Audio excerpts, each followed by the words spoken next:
मु तोर नुहे तो मु आउ कहार भी नुहे मो जीवन रे तो छड़ा आउ केही आसीबेनी। जदि तू मना करदेलु ताहले जीवन रखी लाभ बा कौन? तो बिना बंचिबा बहुत कष्ट। तू सिना प्रतिश्रुति दे मते भूली गलु हेले मु तते भूली पारुनी। सेथिपाई तो ए जीवन बंचिबा ठारू मरीचिबाटा ढेर भल। आमे परा परस्पर को भल पाउथिले, परस्पर सह अनेक समय काटुथिले।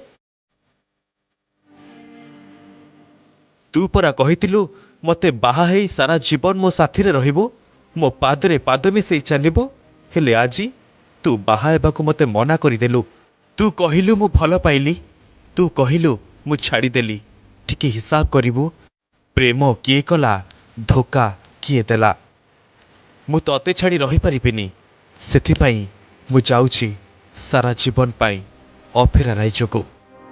प्रेम जे केतेबेले काहाकू केउ मोड़रे नहीं छिड़ा करि दिए ताहा काहाकू जणा न थाए। काहा भाग्ୟରେ प्रेम सफल हुए तो किए विफलता को ग्रहण करिनिए।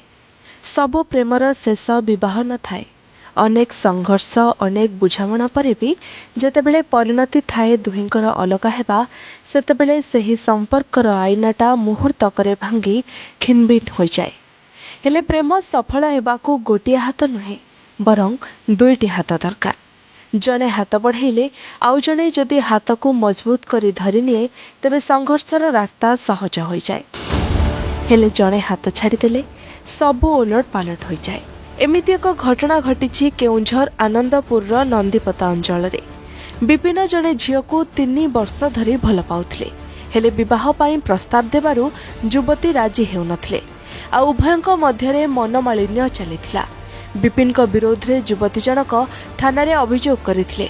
अभियोग आधार रे नंदीपदा पुलिस उभय परिवार को थाना को डकाई घटना संपर्क रे आलोचना माध्यम रे समाधान पाई प्रयास चलिथिला। हेले युवती मना करिथिबारु प्रतारणा सही न पारी विष पीदेले प्रेमिक विपिन। प्रेमिकार उपस्थिति रे से विष पीदेले। आउ से झील मना कला ना मुझे पिला सहित मुझे पिला को बाहा हेबिनी।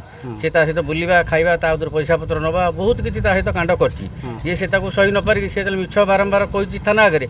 सुषा मैडम कहले जदि दोष तमरे दोष नथियो से पिला संग तुम काई बोलथलो बोल खाइबा होटल जिबा मंदिर जिबा सब कोन मिछ हला पर सेटा हम समाधान करथु जे मो भाई की ताठु केमिति दूरेई बोली की चेष्टा करूतिली। आ दूरिया भीतर सेटा हमर आलोचना चलीथिला जे लेखा लिखि माध्यम रे भद्र लोक भी थिले तांका सहित लेखा लिखि होउतिला। से लेखा भीतर से हमको दूर टिके भाई बाहर को आसी कौन तार कौट आनला विशेष कथा प्रभु जना जो बांति कला मुझे कहीं बांति कर खे आसलु कहला ना भाई मुझे पॉइजन खाई।